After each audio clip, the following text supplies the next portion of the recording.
और देखिए, दिल्ली में 15 GRG कांग्रेस वॉर रूम में कांग्रेस स्क्रीनिंग कमेटी की बैठक हुई। Screening committee chairman Gaurav Gogoi ने बैठक की अध्यक्षता की। मुख्यमंत्री गहलोत, प्रभारी Sukhjinder Singh Randhawa, doctor CP Joshi, PCC chief Govind Singh Dotasra, Sachin Pilot बैठक में मौजूद रहे। सीनियर पर्यवेक्षक मधुसूदन मिस्त्री, अमृता धवन, काजी निजामुद्दीन, वीरेंद्र सिंह राठौड़ भी बैठक में शामिल हुए। कांग्रेस की बैठक करीब 3.5 घंटे तक चली, जिसमें विधानसभा चुनाव में प्रत्याशियों के नामों को लेकर मंथन हुआ है। 2 तस्वीर हम आपको दिखा रहे हैं। बैठक के बाद PCC chief Govind Singh Dotasra media से रूबरू हुए और कहा कि CC की बैठक में नामों पर अंतिम मोहर लगेगी। बैठक में सभी नेताओं ने अपनी राय रखी है। किसी सीट पर कोई विरोध नहीं है।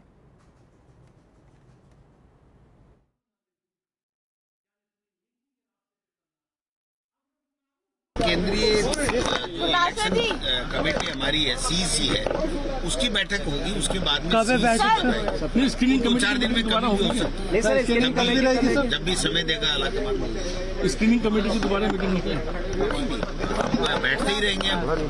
16 को खड़गे साहब आ रहे हैं, 17 को फिर आएंगे, फिर बैठेंगे और हम जो समय मिलेगा बैठते रहेंगे, चर्चा करते रहेंगे, क्लियरिटी लाते रहेंगे। पहली लिस्ट कब तक लाने की उम्मीद है? जब केंद्रीय इलेक्शन कमेटी की जब मीटिंग होगी तभी आ पाएगी। हमारा काम सर, इसमें कोई ऐसा कोई फॉर्मूला आया कि इसमें मतलब पहले कौन सी सीटें आएंगी, सेफ सीटें लेंगी कांग्रेस या जो?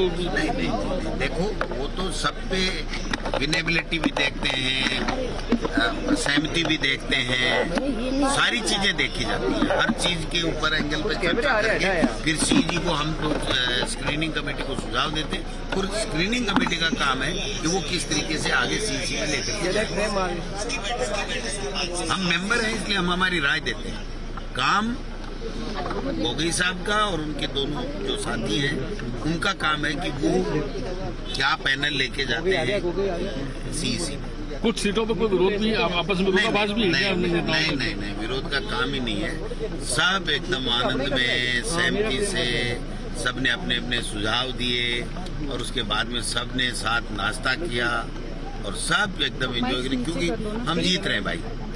हमारी सरकार आ रही है, हमने अच्छा काम किया और भारतीय जनता पार्टी में जो विरोध का आलम है, हमने तो 70 साल में लोग कहते नहीं देखा है ऐसा विरोध। सर, जो ये सांसदों को भारतीय जनता पार्टी ने टिकट दिया उस पर आपका तो उनके पास उम्मीदवार नहीं है, इसलिए अपने जो सांसद रहते हुए जो फेल हो गए उनकी टिकट काटने का एक आधार बना लिया कि इनको पहले MLA में टिकट दो या हार जाएंगे, जो हारना ही है तो फिर इनकी कम से कम MP की टिकट। सर, दिया कुमारी को जहां से सीट दिया गया वहां इनफाइटिंग देखने को मिल रही है भाजपा में। सब जगह ही है भैया, सब जगह ही है। दिव्या कुमारी हो चाहे ठीक है, दिया कुमारी, सब जगह ही है। भारतीय जनता पार्टी में तो विरोध ही विरोध है, इसके अलावा शांति है ही नहीं उनमें। जयपुर के सीतापुर स्थित JECC में राजस्थान हाईकोर्ट का प्लैटिनम जुबली समारोह का आयोजन किया गया। कार्यक्रम में CJI DY चंद्रचूड़ ने शिरकत की। उन्होंने संबोधन में कहा कि देश की न्याय प्रणाली में बदलाव की आवश्यकता है, प्रौद्योगिकी से परिपूर्ण तकनीक को अपनाने की भी आवश्यकता है। उन्होंने ये भी कहा है कि राजस्थान की जुडिशरी में देश की जुडिशरी का चेहरा दिखता है। देश की न्यायपालिका में राजस्थान हाईकोर्ट धन्यवाद का पात्र है। राजस्थान की डिस्ट्रिक्ट जुडिशरी में महिला सशक्तिकरण दिखाई देता है। 1344 न्यायिक अधिकारियों में हैं 782 पुरुष अधिकारी और 562 महिला न्यायिक अधिकारी हैं। कोविड काल में भी राजस्थान VC से सुनवाई में आगे रहा। राजस्थान हाईकोर्ट के चीफ जस्टिस AG मसीह ने कार्यक्रम में शिरकत की। It is a privilege to address this August gathering and be a part of the Rajasthan High Court's Platinum Jubilee celebrations. This is truly a momentous occasion that marks 75 glorious years of the High Court standing with its head held high as a beacon of justice. As I was looking at the photographs which were displayed, this roll call of photographs, I felt that each of these judges has marked a particular stage in the history of the High Court, whether its foundation, its development, its evolution, its engagement with the emergency. Strong judges, independent judges who kept the tradition of this High Court going. I always look forward to visiting this beautiful city of Jaipur. When I was younger, I always aspired to savor some famous pyaz kachori or the ghevar. But now, as I have seen more than the 4 seasons of life, I also realize that taste lies only in the tip of the tongue. When people think of Rajasthan, they think of the oft-repeated stories of breathtaking palaces which we read about as little children in school, the mighty kings and their deadly battles, the fierce tradition of preservation and protection. However, the post-independence constitutional history of the state is also marked by remarkable grassroots attempts to make democracy and constitutional principle come alive in practice in the state. For instance, my work as a Chief Justice is deeply inspired by local struggles for transparency and access to information, led by institutions such as the Mazdoor Kisan Shakti Sangathan in Biawar in Rajasthan, which eventually culminated into the passage of the Right to Information Act by Parliament. खबर बीकानेर से है, जहां जिला collector Bhagwati प्रसाद कलाल खाजूवाला, छतरगढ़, पूगल के दौरे पर रहे। इस दौरान जिला निर्वाचन अधिकारी ने खाजूवाला, पूगल और छतरगढ़ उपखंड मुख्यालयों पर ब्लॉक स्तरीय अधिकारियों के साथ अलग अलग समीक्षा बैठक कर आवश्यक दिशा निर्देश दिए। बैठक में पुलिस अधीक्षक तेजस्विनी गौतम ने कहा, कानून व्यवस्था बनी रहे और आम आदमी बिना किसी भय के अपने मताधिकार का प्रयोग कर सके। इसके लिए छोटी से छोटी घटना की सूचना जिला प्रशासन को उपलब्ध करवाई जाए, इस कार्य में कोताही नहीं हो। डेल्फिक काउंसिल ऑफ राजस्थान और उत्तर क्षेत्र सांस्कृतिक केंद्र पटियाला के संयुक्त तत्वावधान में जवाहर कला केंद्र के रंगायन सभागार में नृत्य वाटिका नाटिका मिस्टिकल फॉरेस्ट की प्रस्तुति की गई है और ये मयूरभंज छाऊ और समकालीन नृत्य विधा पर आधारित एक ऐसी नृत्य नाटिका है जिसमें प्राकृतिक परिवेश में रहने वाले लोगों की उस पीड़ा को कलात्मक ढंग से दर्शाया गया है जो बाहरी हस्तक्षेप के कारण होती है। आधुनिकता की होड़ ने जिस प्रकार हमें हमारी नैसर्गिक शांति से दूर किया है, इस प्रस्तुति ने उसकी ओर इशारा किया है। इस प्रस्तुति में जंगल में रहने वाले लोग प्राकृतिक परिवेश के प्रतीक ही हैं, जिन्हें बाहरी दुनिया खत्म करना चाहती है। इस नृत्य नाटिका की खूबसूरती इस बात में भी थी कि इस समस्या की ओर मात्र इशारा किया गया है, निष्कर्ष दर्शकों पर छोड़ दिया गया है। इस प्रस्तुति के मुख्य अतिथि JSW प्राइवेट लिमिटेड के थर्मल बिजनेस हेड रहे, जिन्होंने प्रस्तुति की भरपूर प्रशंसा करते हुए कार्यक्रम की सराहना की। इस अवसर पर डेल्फिक काउंसिल ऑफ राजस्थान की अध्यक्ष श्रेया गुहा और वरिष्ठ IAS अधिकारी संदीप वर्मा और उत्तर क्षेत्र सांस्कृतिक केंद्र के निदेशक फुरकान खान भी उपस्थित रहे।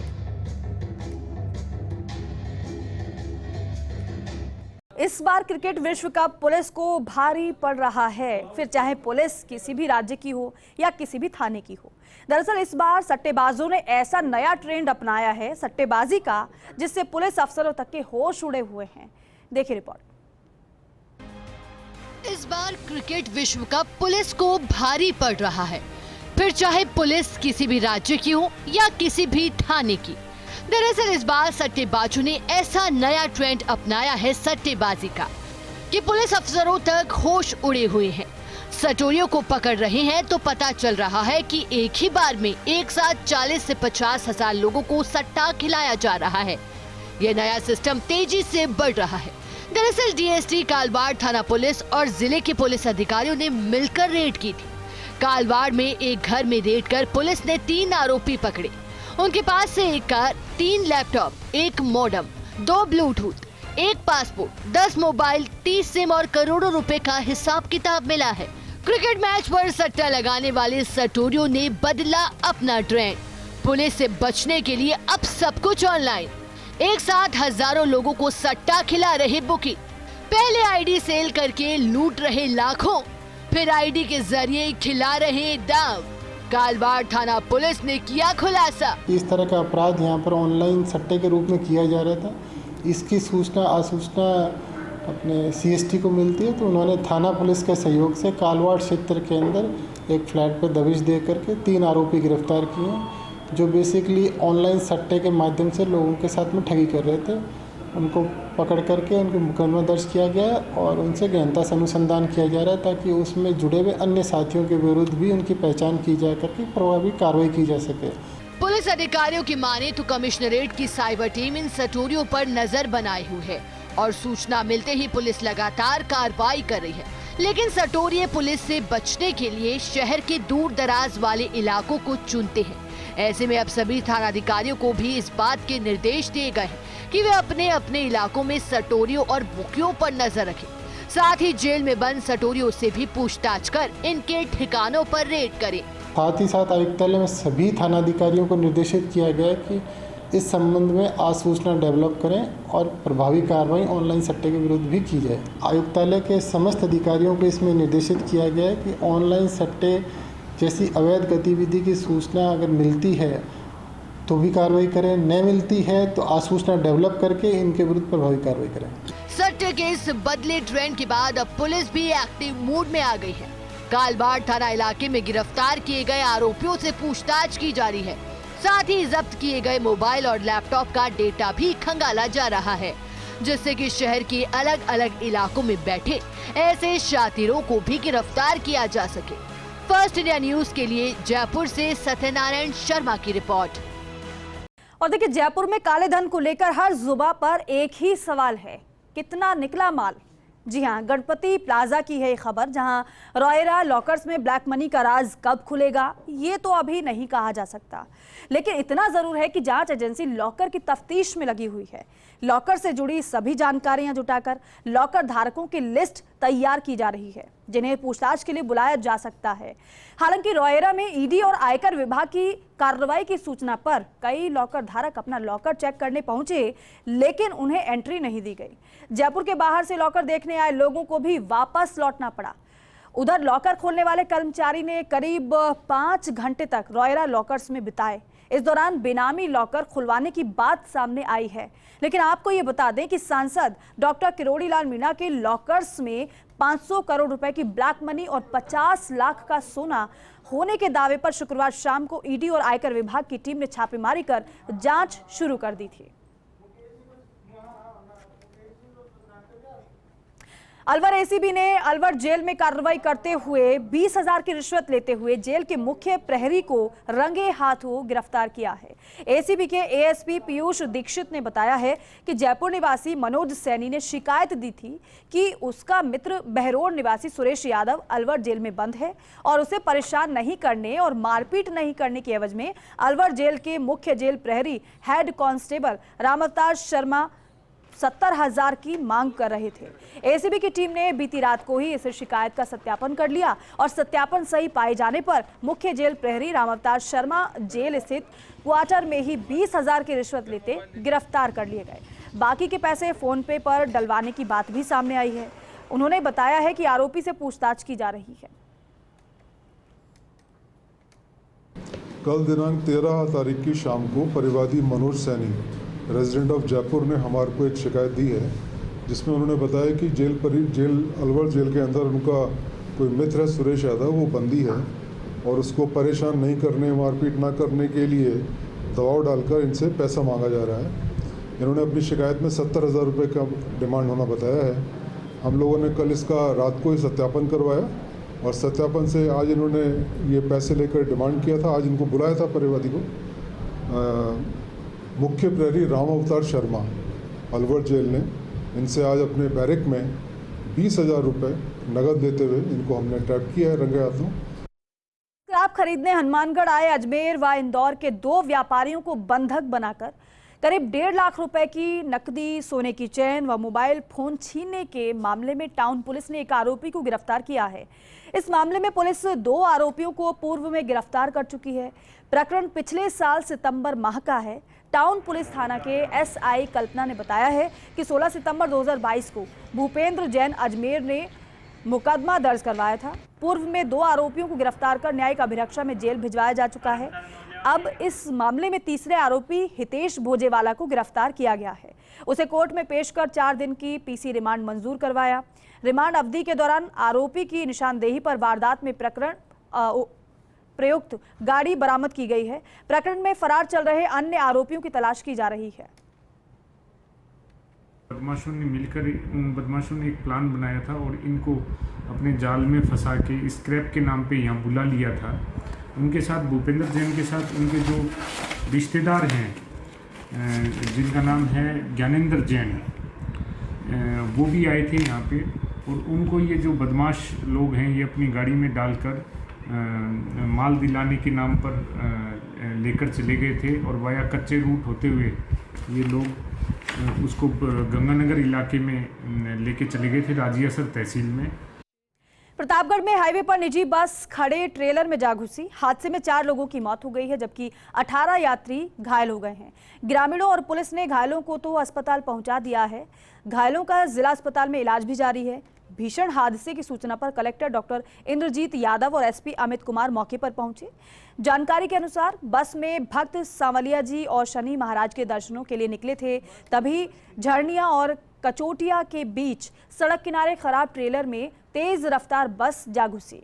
हादसे में 4 लोगों की मौत हो गई है, जिसमें से 3 लोग लांबा डबरा गांव के निवासी थे। एक मृतक कटारों का खेड़ा निवासी है। ज्यादातर घायल भी लांबा डबरा गांव के ही हैं। हादसे में जितने भी लोग सम्मिलित थे ग्राम पंचायत लांबा डाबरा के हैं। जैसा कि डॉक्टर साहब ने रिपोर्ट बताई है, 4 व्यक्तियों की डेथ हुई है और लगभग 16-17 के आसपास घायल हैं। घायलों का इलाज करने के लिए पूरी मेडिकल की टीम लगी हुई है और सारी प्रकार की फैसिलिटीज उनको दी जा रही है। एसपी साहब और मैंने घायलों के साथ मुलाकात भी कर ली है और अब मौके का मुआयना करने भी जा रहा है। और जैसलमेर के प्रसिद्ध तेमड़े राय माता मंदिर में चोरी की घटना से नाराज लोगों ने एसपी को ज्ञापन सौंपा है। मंदिर समिति के पदाधिकारी और स्थानीय जनप्रतिनिधियों के साथ भारी संख्या में लोग एसपी ऑफिस पहुंचे और चोरों को पकड़ने की मांग को लेकर ज्ञापन सौंपा। एसपी विकास सांगवान ने जल्द टीम बनाकर चोरी की घटना का खुलासा करने का आश्वासन लोगों को दिया है। मंदिर समिति ने 13 अक्टूबर तक का अल्टीमेटम दिया था और चोर नहीं पकड़े जाने पर सभी लोगों ने अपना रोष प्रकट किया है। आपको ये बताएं कि गत शनिवार को मंदिर से चांदी के छत्र चोरी हुए थे। इससे 6 महीने पहले भी मंदिर से 9 किलो चांदी और 5 तोला सोना चोरी हुआ था। इसको लेकर लोगों में आक्रोश है। एसपी से मिले आश्वासन के बाद ग्रामीण हालांकि शांत हुए हैं। तेमड़े राय मंदिर हाँ ये आया था ज्ञापन देन 6 तारीख 8 तारीख ना चोरी हुई। वो वास्ते 6 महीना पहली चोरी हुई थी। यहाँ चोरियों रो कोई खुलासो को नहीं हुआ। तो तदन तो श्राद्ध था और आगे काले नौरता शुरू है। हजारों की तादाद में मेले महीना लोग आए। 3 जिला री ये तेमड़े राय शक्तिपीठ है। ये माता जी मंदिर में ना आस्था है। हर जाति 36 कौम रा लोग इस मंदिर आस्था जुड़ोड़ा है। ये पिछले 7 तारीख को जो घटना घटी थी तेमड़े राय मंदिर में, उसमें जो चोरी की वारदात हुई रात को 1:30 बजे, उसमें सीसीटीवी फुटेज भी है और प्रशासन को दिए थे और प्रशासन को 5 दिन का अल्टीमेट भी दिया था, 7 दिन का। तो आज जो ये तेमड़े राय मंदिर है ये भारत का सबसे बड़ा शक्तिपीठ होने के कारण सब लोगों की इसी में आस्था 36 कौम की, तो लोग अपने आप इकट्ठे हो जाते हैं। और आज वो अल्टीमेटम था वो पूरा हुआ था। एसपी साहब से मिलने आए थे। एसपी साहब को बोल दिया कि भाई अगर ये खुलासा नहीं हो रहा है तो हम धरना प्रदर्शन करेंगे, उसकी जिम्मेदारी प्रशासन की होगी। लेकिन एसपी साहब ने आश्वस्त किया। वहीं बीकानेर में बस ऑपरेटर्स ने परिवहन विभाग की मनमानी के खिलाफ मोर्चा खोल दिया है। गंगानगर चौराहे के पास बस स्टैंड पर बस ऑपरेटर्स ने इकट्ठा होकर विरोध प्रदर्शन किया है। बस ऑपरेटर्स बस स्टैंड को बैरिकेडिंग लगाकर बंद करने से नाराज दिखे। बस ऑपरेटर्स का आरोप है कि पिछले 1 सप्ताह से उनको बेवजह परेशान किया जा रहा है। उनके सब्र का बांध तब टूट गया जब बस स्टैंड पर बैरिकेडिंग लगी हुई देखी। इसके बाद ऑपरेटर्स ने बसों का संचालन रोककर परिवहन विभाग के खिलाफ नारेबाजी कर विरोध प्रदर्शन किया है और साथ ही साथ उनकी समस्या का समाधान नहीं निकालने पर चक्का जाम की चेतावनी भी दी है। बीकानेर के बस ऑपरेटर्स पिछले 5-6 दिनों से जो है वो पुलिस की जबरदस्ती और कार्रवाई के विरोध में जो है वो असंतुष्ट हैं। इसलिए आज हम यहाँ फिर एकत्रित हुए हैं और प्रशासन ने जो व्यवस्थाएं पहले की हुई थी वाहनों के रुकने की और सवारियां चढ़ाने की और सवारियां उतारने की, वो ऐसी सुंदर व्यवस्था थी जो कि बिना किसी व्यवधान के चल रही थी। और देखिए, शारदीय नवरात्र का शुभारंभ 15 अक्टूबर से होने जा रहा है। नवरात्र के 9 दिनों में माता के 9 स्वरूपों की पूजा अर्चना होगी। नवरात्र के पहले दिन घर घर और मंदिरों में घट स्थापना की जाएगी। नवरात्र के पहले दिन मां शैलपुत्री की पूजा होती है। मां शैलपुत्री की पूजा से भक्तों की सभी मनोकामनाएं पूरी हो जाती हैं। भक्त माता को अलग अलग पकवानों का भोग लगाते हैं। भक्त माता की स्थापना कर फूल, माला, अक्षत, सिंदूर, धूप, गंध, पुष्प, फल और मेवा चढ़ाते हैं। भक्त घी का दीपक जलाकर माता के मंत्रों का जप और आरती करते हैं। कुछ लोग उपवास रखकर माता की भक्ति करते हैं और घर में सुख समृद्धि की कामना करते हैं। और देखिए, 15 अक्टूबर से शारदीय नवरात्र शुरू होने जा रहे हैं। इससे पहले इसका जिक्र हम कर रहे थे। जैसलमेर के पास प्रसिद्ध 1200 साल पुराने तनोट माता मंदिर में बड़ी संख्या में भक्त माता के दर्शन करने पहुंचेंगे। भक्तों की सुरक्षा के मद्देनजर बीएसएफ के जवानों ने सुरक्षा के पुख्ता इंतजाम किए हैं। नवरात्र में बीएसएफ के जवान तनोट माता मंदिर में आकर्षक सजावट करते हैं। मेले का आयोजन किया जाता है। नवरात्र में तनोट माता की आरती के बाद प्रतिदिन हवन कार्यक्रम आयोजित किए जाएंगे। बीएसएफ के जवान भक्तों के लिए प्याऊ, मेडिकल कैंप सहित कई सुविधाओं की तैयारी कर रहे हैं। हर रोज भक्तों के लिए भंडारा लगाया जाएगा। और चलिए, इन खबरों के साथ ही फिलहाल इस बुलेटिन में बस इतना ही। आप देखते रहिए फर्स्ट इंडिया न्यूज। नमस्कार।